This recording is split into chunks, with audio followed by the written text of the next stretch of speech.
11 bullets among 4 men, each of them shot, each of them changed, ready to share what they've learned. A lot of them you don't hear on the news. In an extremely candid conversation, Jimmy Brown, Bernard Carpenter, Ollie Gray, and Johnny Anderson shared with the I-Team a picture of Milwaukee gun violence that goes far beyond headlines. New this morning, a man being treated for a serious gunshot wound. Live at 10, a deadly shooting on Milwaukee's north side. Right now, Milwaukee police are investigating a shooting. Because they're not watching the news unless they're watching to see who got shot. These men know because they've been there. I was shot when I was 15 years old, and I got shot again when I was 19 years old. 23. I was 37. They can share their stories because they survived.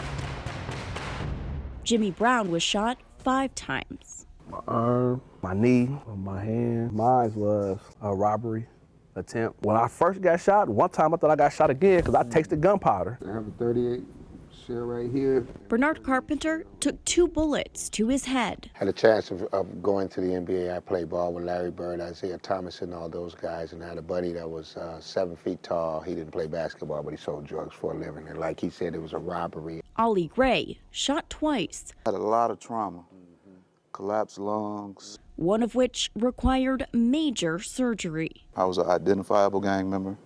I was violent. So that's the type of energy that I put into the Milwaukee streets, and that's the type of energy the Milwaukee streets gave right back directly to me. And Johnny Anderson shot as a teenager, again in his 50s. I was involved with gang activity as well. Where we been through and where we at, everybody not gonna make it. Because the streets is still in them. They still in them fast and high numbers. When I became 18 years old, I had heard so many times, you ain't gonna make it to see 18, you ain't gonna make it to see, I made it to see 18. I was grateful. And then they said, well, you ain't gonna make it to see 21. You might can find a gun quicker you can get a job. So it's like, why fabrication at this time of my life when I can get a gun and I know for a fact, dude got some money. It's just the fact of life. The unthinkable becomes the norms in our community. When you're young, you think young. And I wanted to be a gang member. I wanted to be a hunter. I wanted to be identified as a gladiator. I feel like some people make a choice to be in that situation. To be in that situation or not. I talk to the youth every day, every single day, and the stolies, the stolen cars, and they want to do that. What do you say to those kids? In a perfect world, I can say, put the guns down, put the stolies down, go to church, do the right thing, raise your family, help your mother, but that's not the case. You gotta give them the harsh reality of it. You gotta tell them, close your eyes. Imagine you wanna be a big time drug dealer. Imagine you coming out the house. Somebody put a gun in your head, take you back in the house. Duct tape your mother, duct tape your little brother, your sister. Where the money at? Ain't no money here? They grab your little brother, your niece, your son, your daughter, put them in the oven and cut it on.